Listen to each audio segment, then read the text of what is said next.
கர்த்தராகிய இயேசு கிறிஸ்துவின் நாமத்தினாலே அன்பின் வாழ்த்துக்கள். பொறாமை என்னும் எலும்புருக்கி. ஆம், பரிசுத்த வேதாகமத்தில் நீதிமொழிகள் 14:30 இப்படியாய் சொல்லப்பட்டிருக்கிறது.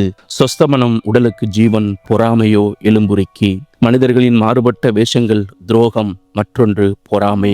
பொறாமை என்பது மனிதர்களிடம் காணப்படும் மிக தீவிரமான மனநோய்களில் ஒன்றாகும். தாழ்வு மனப்பான்மையில் சிக்கி தன்மீதே நம்பிக்கையற்று இருக்கும் ஒருவரால் மட்டுமே அடுத்தவரை பார்த்து பொறாமைப்பட முடியும். தன்னம்பிக்கை கொண்ட ஒருவன் யாரையும் பார்த்து பொறாமைப்பட மாட்டான். பொறாமை குணமுள்ள ஒருவன் யாருடனும் நட்பு கொள்ள தகுதியற்றவன். பொதுவாக பொறாமை குணம் என்பது நாம் நம்மை மற்றவர்களுடன் ஒப்பிடுவதாலேயே ஏற்படுகிறது.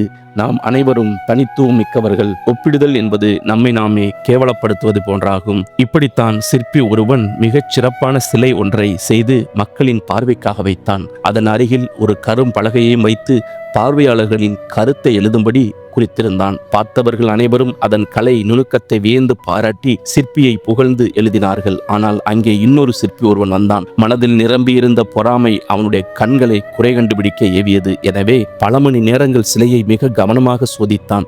இறுதியாக அதில் ஒரு குறையை கண்டுபிடித்தான். அந்த சிறிய குறையை பெரிய எழுத்துகளில் அந்த கரும்பலகையில் எழுதினான். அதன் பின்னர் அங்கே வந்தவர்கள் எல்லாம் அந்த குறையையே கவனமாக பார்த்தனர். சிலையின் அழகு அவர்களுக்கு தெரியவில்லை.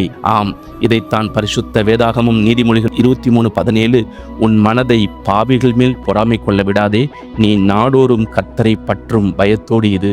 கர்த்தருக்கு பயப்படுகிறவர்கள் இந்த உலகத்தில் உண்டான அர்த்தமில்லாத தேவையில்லாத காரியங்களில் தங்களுடைய மனதை செலுத்த மாட்டார்கள். உண்மையான அன்போடும் மற்றவர்களை நாம் நேசிக்கும் நேசத்தில் வளர வேண்டும். கர்த்தராகிய இயேசு கிறிஸ்து உங்களை ஆசீர்வதிப்பாராக.